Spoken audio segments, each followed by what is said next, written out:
Our many sovereign worlds thrived under the guidance of the trade order, and for centuries we enjoyed peace and prosperity. The ways of war had been long forgotten. Then the aliens came. Despite fleeing from their own destruction, they overran our meager defenses, enslaved our people, and plundered our worlds. Desperate and unable to mount a resistance on their own, many worlds ceded their authority, transforming the Order into the Traitor Emergency Coalition. United under a single banner, we finally stood a fighting chance, and our vast commercial fleet was slowly retooled into a shield against the alien advance.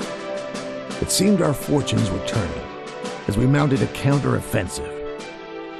Such hope was short-lived. The long-banished deviants, now calling themselves the Advent, returned more powerful and twisted than we could have imagined. Many undefended worlds fell to their corruption before we could redirect forces from the alien front. Caught between the Advent's revenge and the alien onslaught, we were forced to dig in. We built up mighty defenses to outlast our enemies, and eventually, we even sought peace. Now, after 30 years of constant warfare, our alliances are breaking down. The coalition is split between those who would withdraw and those who would lash out.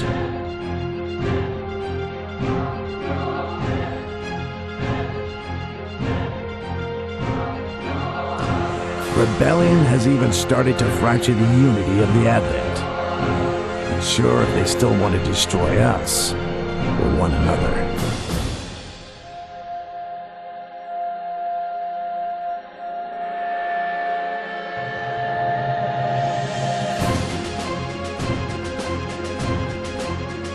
Meanwhile, the alien assault has become increasingly desperate.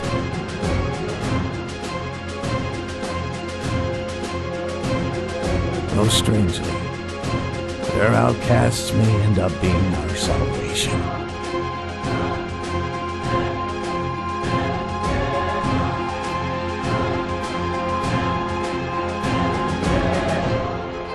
Especially if the warning is true.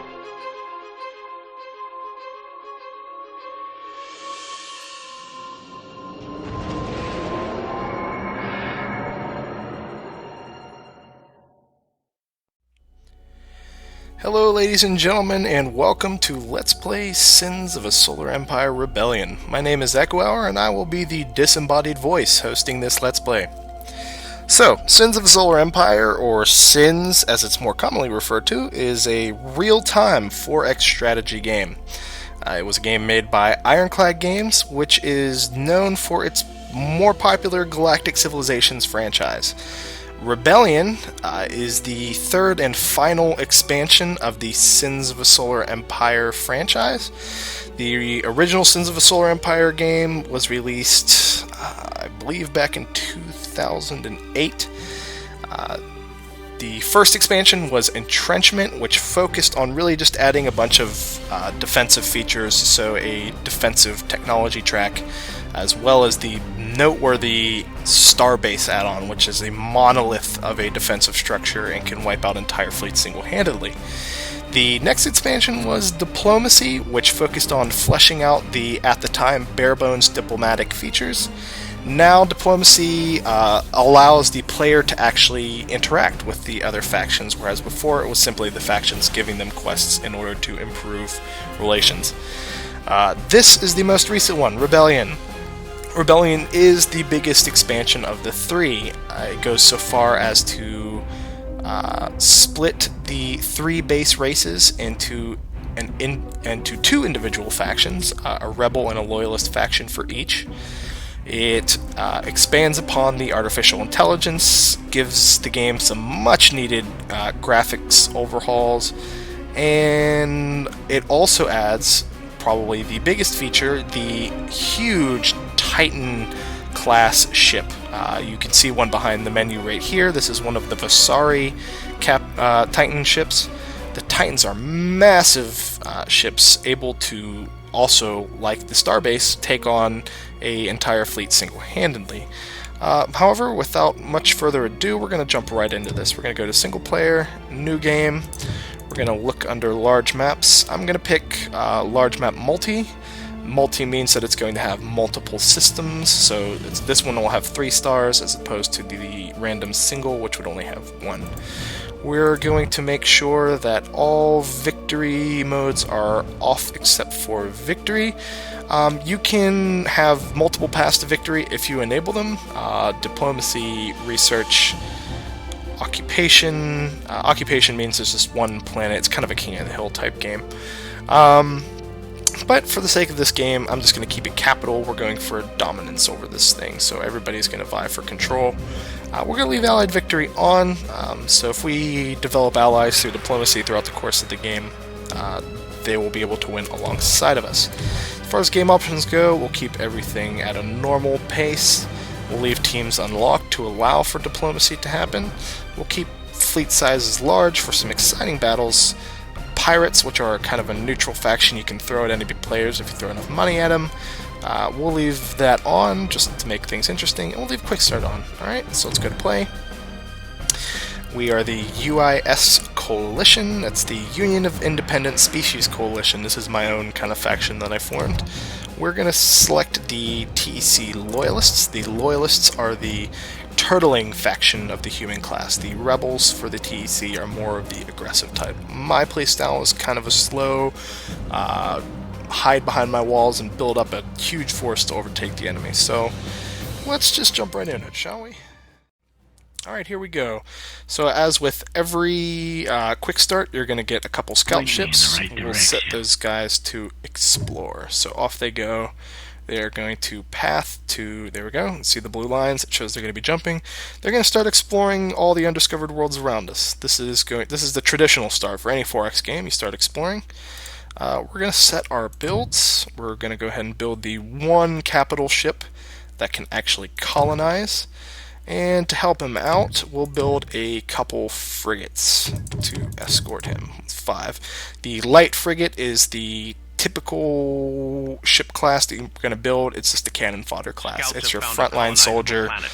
He doesn't have any specialized feature. He's just there to soak up damage and dish it out. So here we go. We're exploring planets. What you see right now is an asteroid and a dwarf planet. These are the most basic class of planet in the game. There are multiple ones. There's the asteroid, the dead asteroid, and the dwarf planet, which all kind of fall into the same one.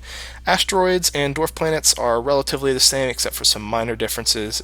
Dead asteroids do not support any population, don't have any sort of resource nodes like metal and crystal. They really only support defensive structures, so they kind of serve as a fortress world almost. There is also ice planets and volcanic planets. Ice planets are primarily known for their crystal yield. All packed up and ready to go. Volcanic planets are known for their metal yield. Then finally there are the desert and Terran planets. Terran is a planet like it would be like Earth.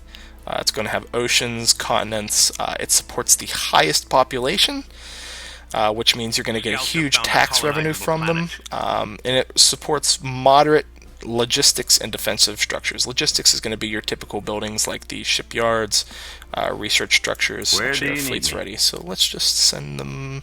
A sound plan. Let's send them in here instead, and we'll assign them to control group 1. Alright, so typically these are going to be the easiest planets to take. If you look at the bottom right hand corner there, it shows that there is a Cobalt-like frigate and a Krosov siege frigate. Those are neutral forces. Neutral forces hold every uncaptured planet at the beginning of the game. You have to wipe out those neutral forces in order. Well, you don't have to. You can colonize the planet and leave them there, but it's usually a good idea to wipe them out because they will harass your ships there until you kill them. So we'll go ahead and send our ships over to our first planet and try and colonize it.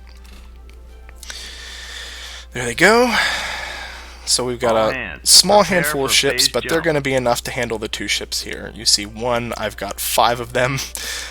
This is a siege frigate. They're designed for bombarding a planet. Because no planet is colonized here, we don't really need to fear them that much. Let's talk a little bit about capital ships. If you're familiar with any RTS game that has kind of a hero class, typical hero classes will be able to level up, gain abilities, kind of a meta RPG kind of thing.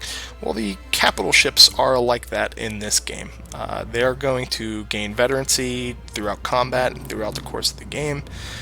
You can go here. They have various abilities. So this ship, for example, can gain the ability to colonize planets. So we'll go ahead and pick that now.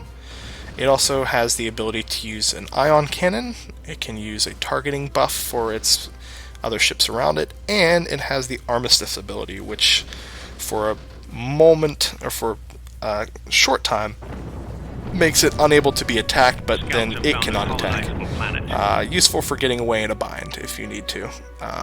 So here we are. We just took our first planet, the planet of Kanya, or I should say the asteroid, but that's okay. We're going to send our settlers there. We're going to go ahead and land on it. Usually the good thing to do when you first take a planet is go ahead and invest once in civilian infrastructure upgrade on that planet.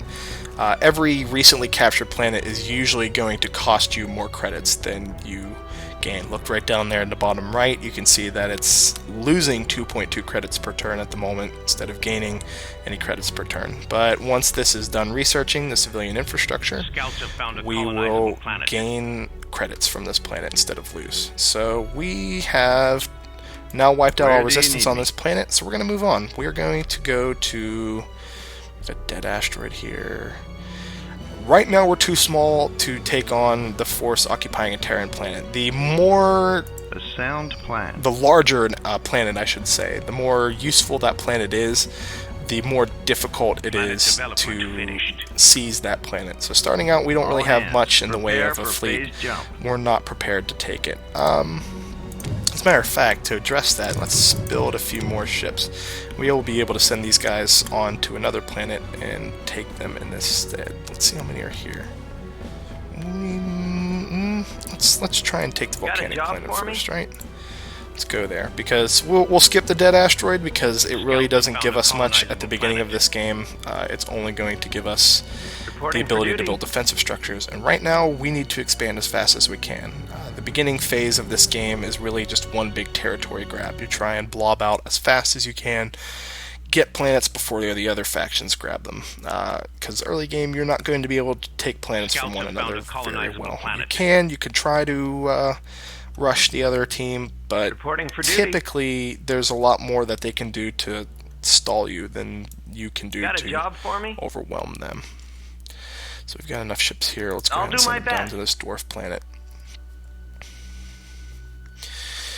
Alright, so while this is going on, let's go ahead and build a civic research station. Each research station that your empire holds unlocks another tier of its corresponding tech tree. So, because we're building one research station, we can do everything in the first tier of civilian research.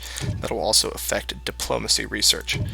So, we're going to go ahead and put one... Oh, fleet's under attack. Let's put 1 point in modular architecture. That'll decrease the cost of most of the starting structures. And we'll go to... Here we go. Here's where the combat's going on. We'll probably lose a couple of our light frigates here. That's just because they've actually got more numbers than we do. But that's okay. Our capital ship would be able to handle all these guys alone and still win. So those are acceptable losses. We can take that. Down here, we're going to have 4 of our light frigates against 1 of theirs and a siege frigate. Again, something that we should win. Anyway, we're kind of coming up close to the end of it here, so I realize I talked a bunch. This is going to be a slow game. Because it's a 4X game, the nature of it means it's going to take some time. It's a slower kind of game. It's not going to be like your typical strategy game, which each mission would last about anywhere from 15 to 30 minutes. This could take hours. So this is going to be a very long multi-part series, but you know what? That's going to be okay. We're going to have a good time. We're going to enjoy it. In our next episode, we're going to try and kind of solidify our borders here, continue exploring. Oh, we just found another civilization. Alright. Anyway, I've been eckohour. I thank you for watching my Let's Play, and I'll see you next time.